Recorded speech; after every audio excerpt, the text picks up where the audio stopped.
नमस्कार दोस्तों। ब्रेडी सत के आज के इस एपिसोड में एक ऐसी डरावनी घटना की कहानी लेकर आ गया हूँ जो प्रिया के साथ घटी थी। प्रिया भोपाल में अपने परिवार वालों के साथ अच्छी खासी अपनी जिंदगी काट रही थी। प्रिया कॉलेज पास आउट जस्ट की ही थी और प्रिया के पिताजी एक प्राइवेट कंपनी में जॉब किया करते थे। प्रिया की माँ भी थी, वो घर पर हाउसवाइफ ही थी। इनके अलावा इन तीन के अलावा इस घर में कोई और नहीं था। इन लोगों का कोई खुद का घर नहीं था, ये लोग शुरू से किराए पे ही रहते थे। प्रिया के पिताजी किराए पर रहने में ज़्यादा विश्वास रखते थे। उनका ये कहना था कि समय समय पर जगह बदलते रहो, मन अच्छा लगा रहता है। वो खुद का घर खरीद के बहुत लंबे समय और ज़िंदगी भर तक के लिए पैसे फंसाना नहीं चाहते थे। सबकी अपनी अपनी थिंकिंग, सबकी अपनी अपनी सोच। तो किराए पर रहते थे और फिर एक दिन रैंडमली ऐसा हुआ कि प्रिया के पिताजी बोलते कि अब बोर हो गए, इस घर से बोर हो गए, चलो किसी दूसरे घर में रहने के लिए चलते हैं। प्रिया बोलती कहाँ पे पापा। ये चीज़ें अब प्रिया के घर वालों सब लोगों को अच्छी लगती थी। सबको एक जगह पे टिकना पसंद नहीं था और इस घर में तो ये पिछले 4 साल से टिके हुए थे। तो इन लोगों को भोपाल के हल्के से आउटर से इलाके में एक बंगलों का पता चलता है। बंगलो मतलब कैसा आप समझते हैं? ड्यूप्लेक्स, नीचे भी घर है उन्हीं का और सीढ़ी चढ़ के जाओ ऊपर भी उन्हीं का घर, फिर टेरेस, इस तरह का। तो ये हल्का सा आउटर सा इलाका था। इस आउटर से इलाके में पूरी एक कॉलोनी बसी हुई है और ये कॉलोनी में सेम टाइप के बंगलो हैं। आप समझ रहे हैं कि एक पर्टिकुलर भोपाल के अंदर एक सिटी बनी हुई है। जैसे बिल्डर्स लोग बना देते हैं ना, एक ऐसी सोसाइटी बना देते हैं जिसमें बहुत सारे बंगलो रहते हैं। तो इसमें बहुत सारे बंगलो थे और इनमें से एक बंगलो इनको पसंद आ गया, खाली मिल गया, रेंट पे ले लिए, रहने के लिए वहां पर गए। प्रिया इस बंगलो को देखकर बहुत खुश हुई, बोली वाह पापा, ग्राउंड फ्लोर भी है, फर्स्ट फ्लोर भी है, टेरेस भी है। तो टेरेस वाला जो अपना फर्स्ट फ्लोर होगा वो मेरा है, आप लोग ग्राउंड फ्लोर में रहो। प्रिया को क्या, हर एक बच्चे को अकेला रहना काफ़ी ज़्यादा पसंद होता है।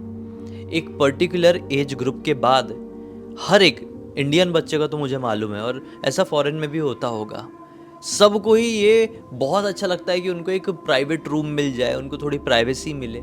और प्रिया ने देखी यहाँ तो पूरा फ्लोर प्राइवेट मुझे मिल रहा है। उसने बोली मुझे चाहिए और घर वालों ने भी हाँ कह दिए खुश होके। अब प्रिया ऊपर वाला पूरा अपना जो कमरा है वो पूरा अपने अंडर में कर चुकी है और दिन भर अपने कमरे में रहती। प्रिया को प्ले स्टेशन खेलने का बड़ा शौक, तो उसके पास प्ले स्टेशन पहले से ही था, बड़ी वाली टीवी लगवा ली पापा से और प्ले स्टेशन खेलते रहते। पढ़ाई लिखाई तो कंप्लीट हो गई थी। फिर रात होती तो रात में थोड़ी बुक्स पढ़ती। प्रिया को नॉवेल पढ़ने का शौक था और फिर सो जाती। देखो जब ये लोग शिफ्ट हुए तो आने वाले जो एक आध हफ्ते थे वो काम से इतने ज्यादा भरे हुए थे कि कुछ पता ही नहीं चलता था। सुबह उठो, काम धंधा करो, थोड़ा प्ले स्टेशन खेल लो, किताब पढ़ लो और सो जाओ। बिल्कुल भी खाली समय मिल नहीं पा रहा था। ऐसा प्रिया का रूटीन मैं बता रहा हूँ, मम्मी का भी ऐसी रूटीन होगा और पिताजी तो अपने जॉब पे जा रहे हैं, उनका भी रूटीन रहा होगा। उठो, काम धंधा करो, खाना बनाओ, खाना खाओ, बच्चों खिलाओ, बच्ची को खिलाओ, मतलब पति को खिलाओ, सो जाओ, ऐसा वाला उनका भी रूटीन। एक हफ्ते निकले, 8वें दिन से थोड़ा सा फ्री समय निकला क्योंकि घर शिफ्ट किए पूरे परिवार ने, तो बिजी थे। 8वें दिन से समय निकला तो प्रिया ने ये नोटिस करी कि रात में जब मैं किताब बंद करके सोने वाली रहती हूँ तब बंगलों के आसपास से किसी की पायल, घुंघरू की आवाज सुनाई देती है। हाँ, पिछले 7 दिनों में भी एक आध बार ऐसा हुआ था कि फील हुआ था किसी की आवाज आई है बाहर की तरफ से घुंघरू पहनकर, लेकिन इतना ज़्यादा माइंड नहीं करी थी, थकान होती थी, नींद आती थी। लेकिन आज जब थोड़ा फ्री समय था, ये रात में 12:30 बजे अपना सोने के लिए जा ही रही थी, तब इसको बहुत क्लियर आवाज़ सुनाई थी। फिर इसने सोची ये हल्का आउटर सा इलाका है, दिन में भी कई बार ऐसा होता है कि जो गाय या जो भैंस होते हैं वो चराने वाले जो होते हैं वो इस इलाके से जा रहे होते हैं, तो बहुत सारे गाय भैंसों की गले में घंटी बांध देते हैं, तो वो घंटी की आवाज़ आती है। तो ये सोचती कि हो सकता है कि रात बेरात कोई भैंस चरते हुए आ गई होगी तो उसकी घंटी की आवाज़ सुनाई देती है। पहली रात को ये इग्नोर करके सो गई। दूसरी रात को ये आवाज़ फिर से आई, तीसरी रात को भी आए और ये आवाज़ आने का समय अब बढ़ता जा रहा है, बढ़ता जा रहा है। पहली रात तो 12:30 बजे के आसपास और अब एक ऐसी रात आई कि 3:05 में इसको ये आवाज़ सुनाई दी। सोचिए बड़ा अजीब हो रहा है, हमारे घर के सामने ही होता है, रोज ये समय लेट कैसे होते जा रहा है और इतनी रात गए किसी की गाय या भैंस बाहर चरने के लिए क्यों निकलेगी। ये उठी और इसके बेडरूम में ही फर्स्ट फ्लोर में है ना ये, तो इसके बेडरूम में ही खिड़की थी। खिड़की खोल के नीचे देखे तो क्या पाती है, नीचे एक लड़की पूरा बाल वाल खोल के, इतने मोटे मोटे वाले जो घुंघरू वाला पट्टा होता है ना, जो डांसर लोग डांस करते हैं जिसको पहन के, वो पहन के चल रही है। इनके बंगलों से चिपक के, दीवार के चिपक चिपक के चल रही है वो। जिसका दिमाग खराब हो गया, ये कौन लड़की है करके। अब देखो इतनी रात गए, ऐसा कोई आपको भी दिखाई दे दे अपने घर के इर्द गिर्द, तो आप भी थोड़ी देर के लिए सहम जाएंगे। अगर आप अपने कमरे में अपने फ्लोर में अकेले हैं तो ये भी थोड़ी सहम गई और तुरंत खिड़की बंद कर दी और सोने की कोशिश करने लगी। और नींद आ भी गई। थोड़ी देर बाद ये आवाज़ बंद हो गई और नींद आ गई। अगले दिन ये अपनी मम्मी से ये सारी बात डिस्कस करती है, तो मम्मी कहती है कि अरे हो सकता है बहुत सारे बंगलो हैं यहाँ पर। इनका सबसे आखिरी वाला बंगलो था। इनके बंगलो के बाजू में थोड़ी पतली सी गली जैसी थी इस सोसाइटी से बाहर निकलने की। तो इसकी मम्मी ने बोली हो सकता है अपनी गली बाहर निकलने की यही है, अपने बंगलों से ही लगी हुई होगी। कोई लड़की टहलती वहलती होगी। आजकल तो बॉयफ्रेंड वगैरह भी कितने होते हैं तुम्हारी जनरेशन में, तो फ़ोन में बात करते घूमती होगी। बोली नहीं मम्मी, मैंने बहुत क्लियर देखी हूँ, वो कोई फ़ोन में बात नहीं कर रही थी, खाली बाल वाल खोल के नीचे देख के घूम रही थी जैसे कि कोई चुड़ैल हो। मम्मी हंसने लगी, अरे ऐसा कुछ नहीं है, फालतू की बात कर रही है तू तो अपने मन में बिना मतलब का डर बैठा ली है। और वैसे भी तेरे पापा आज जाने वाले हैं, आने वाले 2 दिन के लिए बाहर किसी काम के सिलसिले में जा रहे हैं। अब अकेले ऊपर तू रहेगी, अब बिना मतलब के मुझे डरा रही है, अकेली मैं नीचे रहूंगी। हाँ, इससे बेहतर है कि अपन दोनों साथ में सोया करेंगे। ऊपर वाला घर तू थोड़े दिन के लिए भूल जा, ठीक है? जब तक पापा नहीं आ जाते तू नीचे ही रह, मेरे साथ सोया कर। ये बोलती ठीक है मम्मी। वैसे भी कल के बाद मेरे मन में एक अजीब सा डर बैठ गया है। अब दिन चले जाता है, रात का वक्त आता है, ये लोग खाना पीना खा के 11:30 बजे के आसपास सोने के लिए बिस्तर में चले गए। हल्की सी किताब पढ़ने की तो आदत है ही।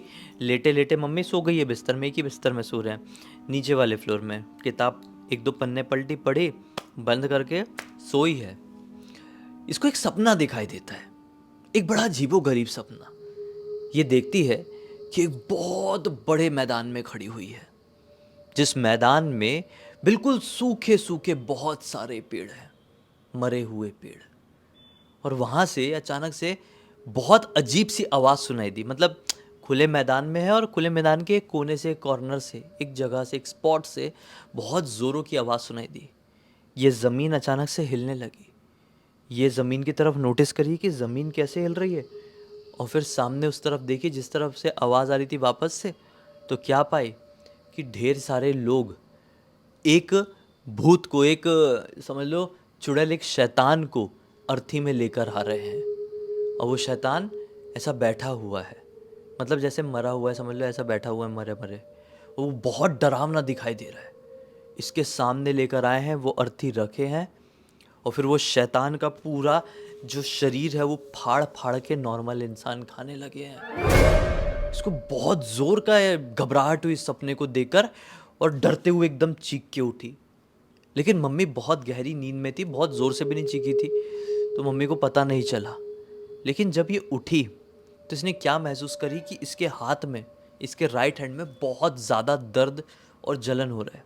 जैसे कि इसने सपने में, ये सपने में क्या देखी थी कि आखिरी वाला पॉइंट, इसके सपने का आखिरी पॉइंट ये था कि वो जो इंसान है उसने उस शैतान के, वो इंसानों ने उस शैतान के हाथ को ऐसा उखाड़ दिए। और उसी चीज़ को, उखड़े हुए हाथ को देखकर ये सपने में डर के उठी थी, और इसको वही हाथ में बहुत ज़ोर का पेन हो रहा था। ये सोची कि ये कैसा सपना था यार। नॉर्मली शैतान इंसानों को मारते चबाते खाते हैं, मैंने तो एक मुर्दा शैतान को देखी जिसको इंसान चीर फाड़ करके खा रहे हैं।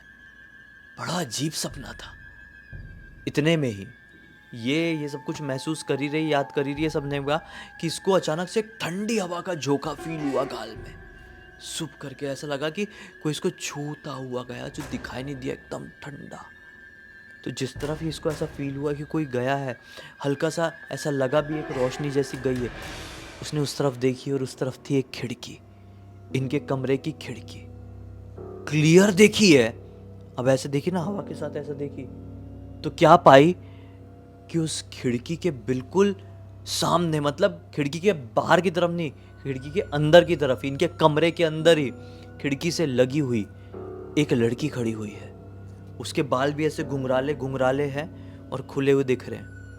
खिड़की के बाहर स्ट्रीट लाइट जलती है, तो स्ट्रीट लाइट की रोशनी, खिड़की कांच की है, तो स्ट्रीट लाइट की रोशनी अंदर आ रही है और वो बिल्कुल रोशनी के अपोजिट में खड़ी हुई है। तो वो लड़की खड़ी, ये तो समझ में आ रहा है, लेकिन लड़की का चेहरा नहीं दिखाई दे रहा है। इसने फिर ध्यान से उसको देखने की कोशिश करी, हल्के से डर भी लग रहा है लेकिन देख रही है, तो ये पाई कि उसके जस्ट बाजू में एक छोटी लड़की भी खड़ी है और वो इसकी मम्मी को देखकर रो रही है नॉन स्टॉप। वो छोटी वाली लड़की इसकी मम्मी को देखकर रो रही, इसकी मम्मी अभी भी नींद में। ये सब देखकर इसको ऐसा लगा कि शायद ये मेरा वहम भी हो सकता है, ये सपने के बाद का एक बुरा इफेक्ट भी हो सकता है। तो इसने आंख को थोड़ी सी ऐसे ऐसे करी और वापस से देखी, तो क्या पाई कि खिड़की के पास तो केवल वो छोटी वाली लड़की खड़ी है और रो रही है इसकी मम्मी को देख के। वो बड़ी वाली लड़की वहां नहीं खड़ी है। वो बड़ी वाली लड़की का हाथ पीछे से इसके कंधे में आया और ये जैसी पीछे पलट कर देखी, वो घुंघराले हुए बाल के साथ, एकदम सूखा हुआ मुंह, डरावनी स्केलेटन जैसी दिखने वाली वो लड़की एकदम इसके मुंह के पास ऐसे आके खड़ी हो गई। ये बहुत जोर से चीखी, मम्मी। अचानक से मम्मी डर के मारे उठी, क्या हो गया, क्या हो गया? बोली, मम्मी चुड़ैल, चुड़ैल देखो, हमारे कमरे में भूत आ गई है। मम्मी बोली, कहाँ है भूत? कोई नहीं है। क्यों डर रही है तू? ये बोली, मम्मी अभी थी, मुझे पहले सामने दिखाई दी और फिर मेरे पीछे अचानक से आ गई थी। वो बिल्कुल मेरे मुंह के सामने थी। वो मुझे मार डालेगी मम्मी। पिछली रात को भी वही दिखाई दी थी, आज भी वही दिखाई दी है, मुझे बचा लो। मम्मी बोलती है, ऐसा कुछ भी नहीं हुआ। इसकी मम्मी इसके सर पे थोड़ा हाथ फेरती है, गायत्री मंत्र पढ़ती है, गायत्री मंत्र पढ़ के ऐसा फूंकती है, इसको पानी पिलाती है, इसको थोड़ा शांत करवाती है और इसको सुला देती है, लेकिन खुद नहीं सोती। ये वाली रात अब कट जाती है। अब पापा को 2 दिन बाद आना था, लेकिन वो अगले दिन आ गए। बोले कि हमारा काम खत्म हो गया, तो हम नहीं रुके। अब जैसे पापा आ गए तो ये बोले कि अब मैं ऊपर ही सोऊंगी। मन में डर है कि कैसे सोऊंगी, लेकिन फिर भी अब सोना तो पड़ेगा ही। ये ऊपर चली गई सोने के लिए, रात आ गई है। फिर रात के 3:05 का समय है, ठीक 3:05 को ये फिर से एक बुरे सपने से चीख के जागती है। और ये बुरा सपना ये था कि इस बार उसने वो अर्थी जो थी, पिछले सपने में क्या देखी थी कि अर्थी में एक शैतान बैठा हुआ है, इस बार इसने देखी कि अर्थी में यही है और इसकी अर्थी को शैतान एक नदी की तरफ लेकर जा रहे हैं। वो नदी पानी की नदी नहीं है, बल्कि सड़े हुए मांस और शायद खून, गंदगी, नाले जैसा कुछ बह रहा है। वहां तक लेकर गए हैं और इसको अर्थी से ऐसा उठाए हैं, इसको पहले पूरा डुबाए हैं, उसमें डुबा के बाहर निकाले हैं और फिर पूरे शैतान इसके चिथड़े चिथड़े खींच खींच के खाने लगे। ये फिर से डर के मारे उठी। ये 3:05 में जो चीख के उठी थी, यही सपना था। तो इसकी चीख अभी नीचे तक नहीं गई है, लेकिन अब इसके मन में ये तो क्लियर समझ में आ गया है कि इस घर में कुछ ठीक नहीं है। ये जैसी चीख के उठी थी, 3:05 का समय देखी थी, ये सपना देख के जब जागी थी, तो इसने ये महसूस करी थी तुरंत थी कि इस रूम में मेरे अलावा भी कोई है। का जो ये बेड था ना, बेड के जस्ट बाजू में स्विच था लाइट ऑन करने का। इसने लाइट ऑन करने की कोशिश करी, लाइट ऑन नहीं हुई। उसी वक्त इसको इसके बाथरूम से किसी के चलने या दौड़ने की आवाज़ सुनाई दी। बोले, शिट, बाथरूम में कौन चल दौड़ सकता है? जाती हूँ, देखती हूँ। अब देखो, इंसान कितना भी डरे रहे, आप कितना भी डरे रहो, एक ह्यूमन नेचर होता है, एक हमारी प्रवृत्ति होती है। क्या होती है कि किसी जगह से आपको कुछ आवाज़ सुनाई दे, हलचल फील हो, आपको लगे कि वहाँ पे कुछ है, तो आप उस कमरे में जाके देखना ज़रूर चाहेंगे। ऐसा कभी नहीं होगा कि आपको आवाज़ आ जाए और आप अपनी जगह पर बैठे रहें, आप उसी जगह की तरफ जाएंगे।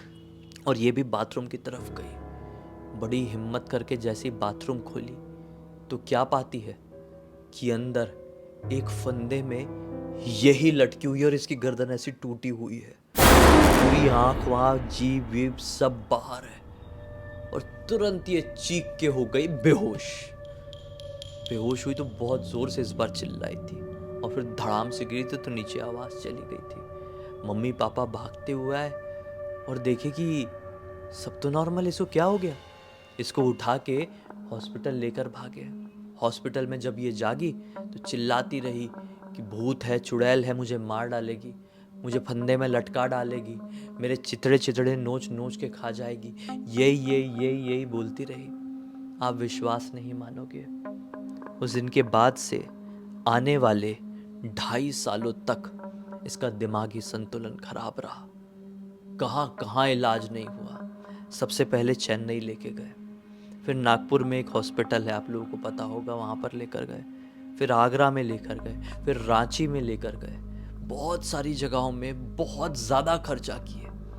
इसको तो झटके भी पड़े हैं। झटके जो पड़ते हैं ना, जिनका, और पड़ते हैं, ये सिर्फ फिल्मों वाली बात नहीं है, मुझे मालूम है। झटके भी देते हैं कई बार, अगर केसेस ऐसे बिगड़ जाते हैं, अलग लेवल के केसेस होते हैं, तो वो भाई मेडिकल चीज़ है, उसमें नहीं जाना है अपन को। लेकिन हाँ, झटके वटके भी इसको पड़े हैं। बहुत घर वाले हताश हो गए थे, फिर बड़ी मुश्किल से इसमें सुधार आया और अभी थोड़ा ओके ओके कर रही है। ये अब उस घर में नहीं रहते हैं, कहीं और रहते हैं। इसकी शादी, जॉब कुछ नहीं हुआ है, सिर्फ घर पे ही है। और घर वाले आज भी प्रार्थना करते हैं कि हमारी बच्ची पूरी तरीके से ठीक हो जाए, लेकिन वो रिकवर नहीं कर पाई है पूरी तरीके से। अब डरी डरी सी रहती है। ऐसा नहीं है कि अभी भी उसका दिमागी संतुलन ठीक नहीं है, लेकिन डर इतना बैठ गया है कि कुछ कर ही नहीं पाती अपनी ज़िंदगी में। इस पूरी घटना की जानकारी मुझे किसी और ने नहीं, बल्कि इसके कज़िन ब्रदर ने इंस्टाग्राम पर लिख कर भेजा, जिसका नाम है अमर। बस इसी एक नोट के साथ इस कहानी का बंद करते हैं। अब तक इस वीडियो को देख लिए हैं तो लाइक ज़रूर कर देना, चैनल को सब्सक्राइब करके बेल आइकन दबा के ऑल के ऑप्शन में क्लिक करना, क्योंकि इसी तरह के हैरान कर देने वाले खौफनाक वीडियोस डेली आप लोग के सामने लेके आते रहते हैं। इंस्टाग्राम की लिंक इस वीडियो के डिस्क्रिप्शन बॉक्स में मिल जाए, क्लिक करके डायरेक्टली वहाँ पर पहुँच जाना। और इसी तरह की कोई भी कहानी, टॉपिक या जानकारी आप लोगों के पास भी है तो लिख भेजना। हो सकता है हमारा अगला वीडियो कल आपके हिसाब से ही बन रहा हो। तो चलिए कल फिर से मिलते हैं, तब तक के लिए बहुत बहुत धन्यवाद। आपका दिन शुभ हो।